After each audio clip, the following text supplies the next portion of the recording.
nao wamefarikishwa na uzima wa Mungu kwa sababu ya ujinga uliomo ndani yao, kwa sababu ya ugumu wa mioyo yao. Bas, ugumu unaingia ndani ya mioyo yao. Kwa nini? Kwa sababu inakuwa ya kwamba inamaanisha kwamba kuna kaujinga. Ila kaujinga ambao unakuta lazima iondolewe na neno la Mungu. Halo? Halo? Kwa hiyo wakati ambao unadhani kwamba unaweza kuona kwamba kama wewe unaelewa sana, lakini kama unakuta kwamba, na ndio hapo nilisema kwamba nuru shetani anapigana naye, anakuingiza kwa ujinga. Kwa hiyo wakati ambao unakatana na ukweli, maana hiyo ni neno la ukweli. Ukikatana na neno la ukweli inamaanisha kwamba ni kaujinga kana kusubua. Ninaondoa ndani yako katika jina la Kristo. Ninaondoa, maana nimepatiwa mamlaka haya katika jina la Kristo. Niondoe, nikutengeneza naye ili wewe ukapate ukima ya Mungu. Niendelee 19. Ambao wakisha kufa ganzi wanajitia katika mambo ya ufisadi, wapate kufanyiza kila namna ya uchafu kwa kutamani. Hiyo ya kutamani, unatamani topito, na ndio unakuta sasa ukitamani unaona hii. Ndio nikasema kwamba kama unakula kolue, si ukule hata nyoka. Si utakase nyoka tu, takasa tu. Si unasema kwamba utakasa tu. Halo? Lakini hatutaki hiyo. Halo? Endelea. Bali ninyi sivyo mlivyojifunza Kristo. Ikiwa mlisikia mkafundishwa katika yeye. Kama mlisikia mnamkafundishwa na yeye. Kama kweli ilivyo katika Yesu. Kwa hivyo kweli iko ndani ya Kristo. Mvue kwa habari za mwenendo wa kwanza. Bas, mvue yani hili ya kwanza, kila ambao ilikuwa yangiza mvue. Unaoharibika kwa kuzifuata tamaa zenye kudanganya. Yes. Na mfanye wapya katika roho. Mfanye wapya katika roho. Kwa hiyo unakuta kwamba hiyo roho ambayo unakuta kwamba inakupatia kukueleza kwamba hii ambao unafanya ni chafu. Kwa hiyo roho wa Mungu ambao hako ndani yako. Kwa hiyo unakuta kwamba usiniambia kwamba uko na roho, lakini wewe una dusi mwingine.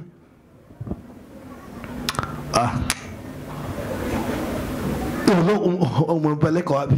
Amekwambia kwamba hii si sawa. Jana unakuta kwamba huyo roho amekusafisha. Jana unakuta kwamba pasa amesema kwamba usikue wa kukwasa. Kwa hivyo wewe kama unakwasa wengine, inamaanisha kwamba kuna roho ambao inaikwasa watu. Kwa hiyo unakuta kwamba ondokea hiyo roho, na niko hapa siku ya leo nikutenganisha na hiyo roho inaipana wewe kwasa watu. Halo?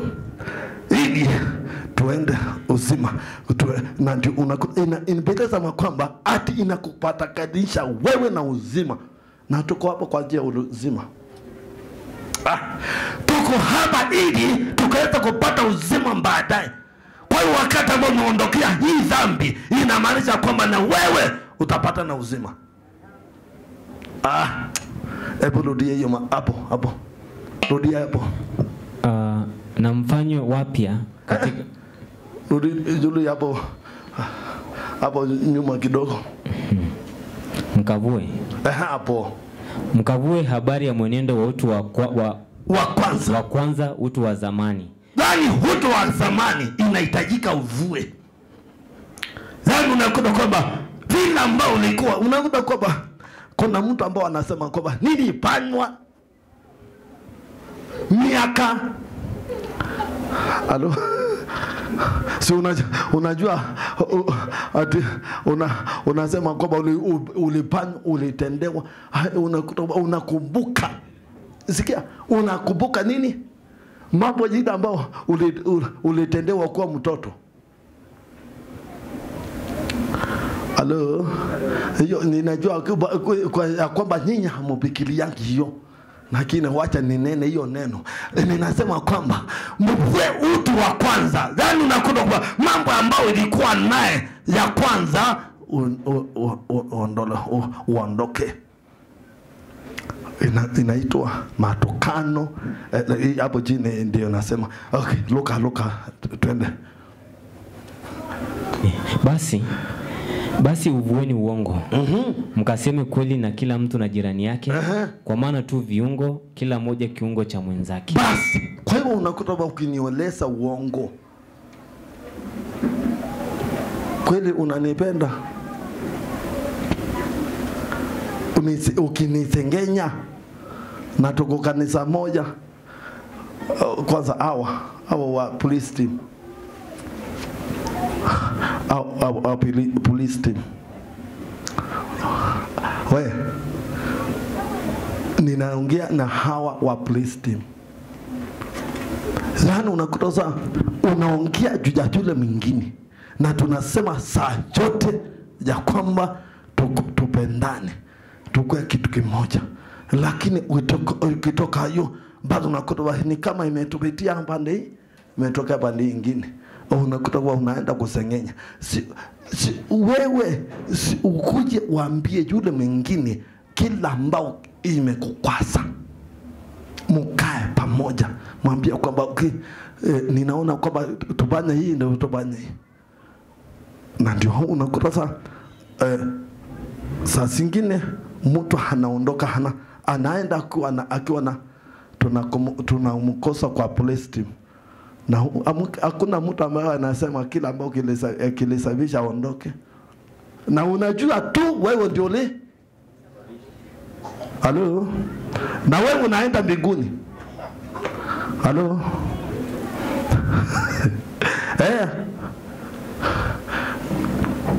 Tuangaliane, usikwase yule mwingine, wale ambao wako kwa police team. Na niliongea kwa sababu hapo ninajua kwamba hii kikundi kinatupeleka mbinguni. Shetani anaweza kuingia hapo. Inaitwa ngisa, nyoka. Tunaondoa nyoka katika jina la Kristo. Kwa hivyo ukisikia kwamba umekwasa na yule mwingine, mwite, mwambie kwamba ningetaka. Ukisikia kwamba aweze kumwangalia, ubitishe kwangu. Unaambia kwamba ebu niambie, uambie fulani ningetaka tufanye hivi, basi na hiyo maneno itakuwa mimi nitajua saa vile ambao nitamkamata. Wewe kama hutaweza kumkamata, nitajua kumuendeza. Halo. Lakini si kwenda kusema kutafuta, inaitwa kuna neno ambao okay, inaitwa kutafuta kaban, inaitwa si uniambie akaushirika. Kwa hivyo kama hukusamia hapo, okay, wale ambao tuko kwa police team, mimi sielewi kwa nini naongea hivi. Okay, kama uko kwa police team na ukiona mtu amekuja kuambia kwamba fulani, umwambia kwamba au kusikia ile neno. Halo? Maana hiyo inaharibu ushirika. Na ndio unakuta kwamba tukienda nje unakuta kwa nguvu hakuna, maana tunakulana. Kwa hiyo unakuta kwamba nisema kwamba basi usikumbali kuongea juu ya yule mwingine. Kama mko kwa polisi, mwite mmoja, mwambie kwamba hii kama ni naitwa Burwa, mwambie kwamba Burwa, ninataka tu mkue kitu moja, na ile ingine unaona mtamuona Mungu akifanya kazi ndani yenu. Halo? Okay, kwa hiyo unakuta hapo ndio hapo chini. Nisikae hapo. Hapo inasema muwe Meenda wapi? 26. Muwe na hasira ila msitende dhambi. Jua lisichwe na uchungu wenu bado haujawatoka. Wala msimpe ibilisi nafasi. Tumepatia ibilisi nafasi. Endelea hapo chini. Mwibaji asiibe tena. Endelea hapo chini, ni luka hapo. Neno lolote lililo ovu. Hapo ndio nilikuwa nataka. 29. Neno lolote lililo ovu lisitoke vinywani mwenu. Okay, tuko kanisani. Na tuko kanisani, ujali wakati ambao unaongea na yule mwingine. Kila chochote ambao unamwambia, ujue kwamba basi inahitajika ujali. Ukiona kwamba inaweza kumuumiza, wachana naye. Sio lazima mwambie. Halo? Neno hilo hovu, utajua haji ni hovu mbazo unakuta kwa hiyo ukiona kwamba kwa hiyo upikilie kesho ama wakati utamwambia atakuchukua haji.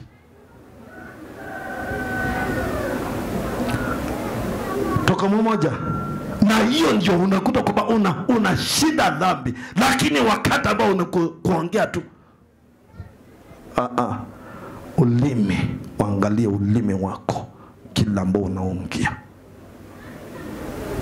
Wanasema kwamba kama basa amesema kwamba nimwambie nimepitisha message. Hiyo message umepitisha kweli imetoka kwa ibilisi ama imetoka kwa Mungu?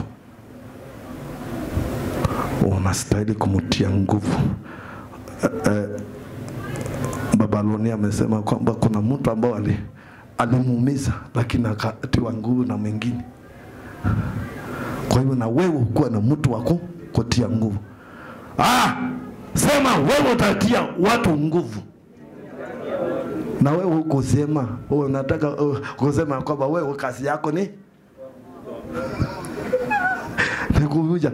Sema wewe utakuwa watu wa kuvunja, kutia watu nguvu.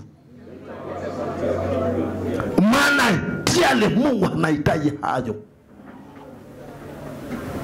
Yaani unakuta kwa si ya kwamba uone mtu ambao anaenda kuva na wewe kumaniza.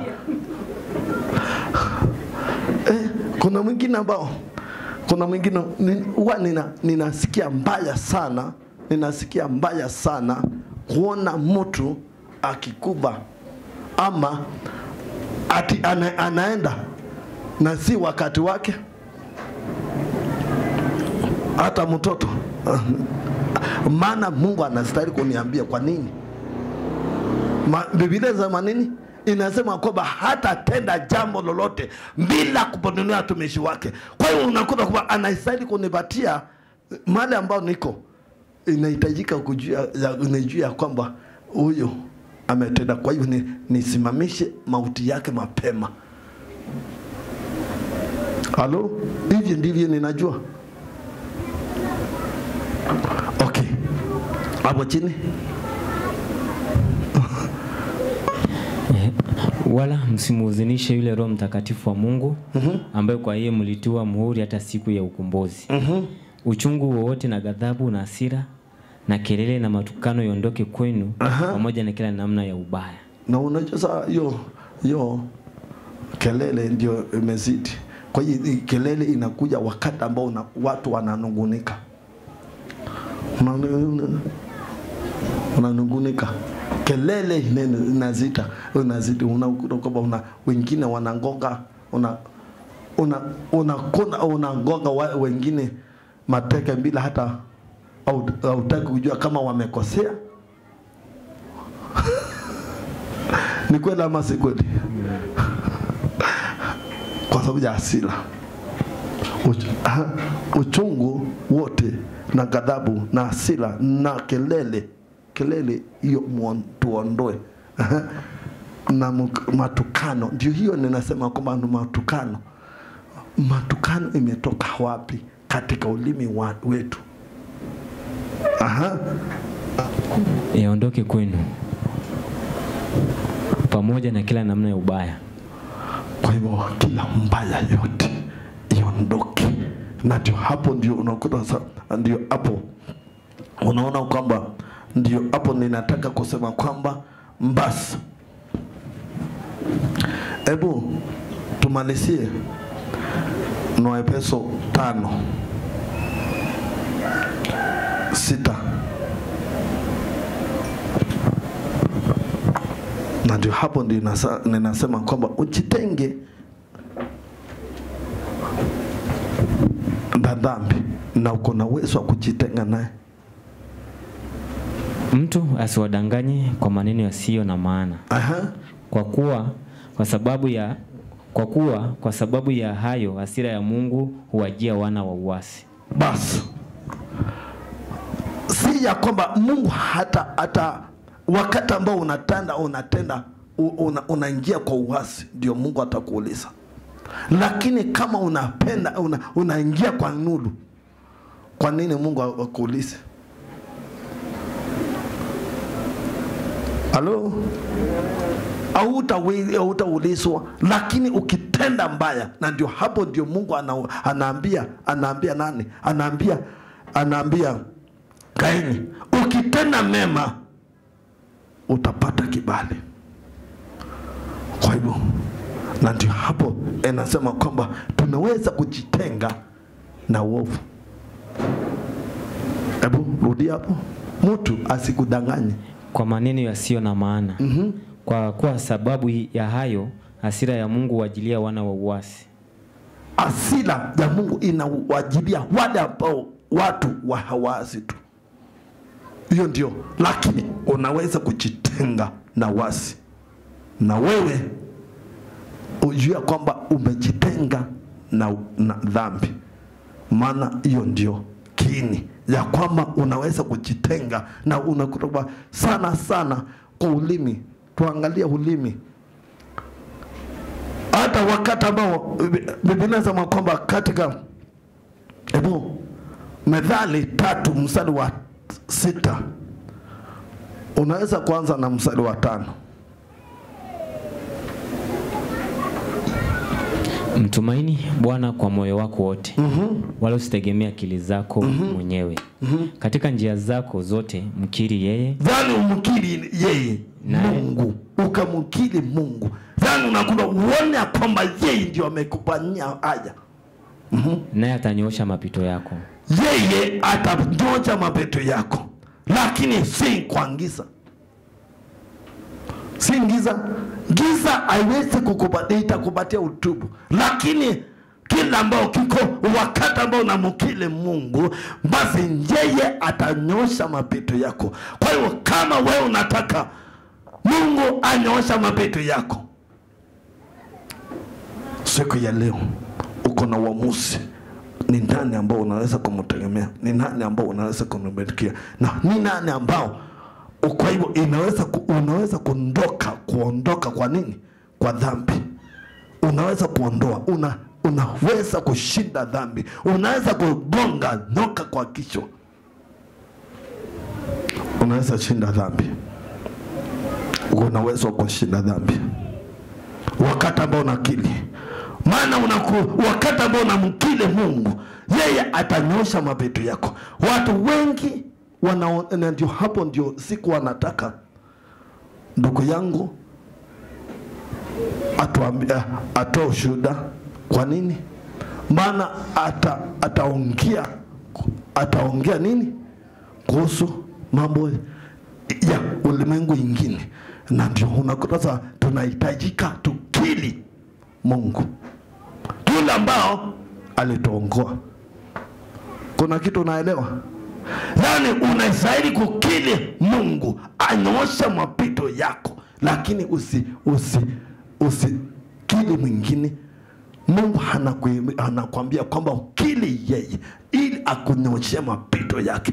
Kila ambao kinasababisha sisi sisi tusiendelee ni wakati ambao una akili mingine. Mtu anasema kwamba hii anaendelea kwa sababu ya majini. Au unasema kwamba hadi hapana na hiyo. Kwa hiyo ukila ambao kiko ni usema kwamba ukile Mungu amekupania na atanyosha mapeto yako. Na hapo ndio unakuta tunapata nguvu, maana yeye ndio anakupatia nguvu ya kuendelea. Kuna mtu ameelewa. Kuna mtu ambaye amepata hekima. Yaani mmenyamaza ama tuko usingizi. Kuna mtu ambaye anaepata vile ambao unasema wewe ulio nyumbani. Neno inasema kwamba atimukide yeye naye atanyosha mapito yako. Nani huyu? Ni Mungu.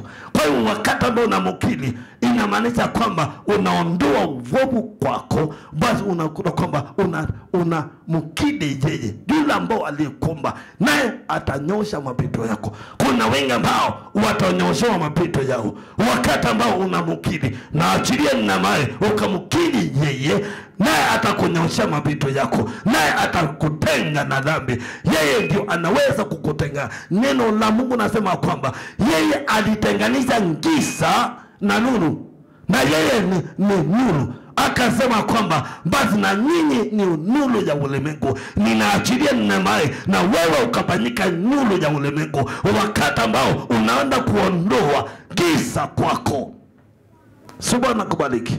Wakati ambao tunaenda kumalizia, nataka kukuambia Baba, katika jina la Kristo nanyoshia mkono wale ambao wako nyumbani katika jina la Kristo, na nena ni ya kwamba katika jina la Kristo wote ambao Mungu katika jina la Kristo wamenitazama katika jina la Kristo, na achilie neema ukawatenge na kila dhambi ambao Mungu katika jina la Kristo imewazingata kika kiasi ya kwamba hawezi kuendelea. Maana Mungu katika jina la Kristo wewe unahitaji uweze kuja kwako, wewe ukaweza kunyosha mapito yao wakati ambao wanaenda kukukiri, na achilie neema wakakukiri, nawe Bwana Mungu unaenda kunyosha mapito yao. Taachilia neema ukaweza kuwapania, ukaweza kunyosha mapito yao katika jina la Kristo. Naomba na kuamini. Amina. Bwana bariki sana. Tunaweza simama.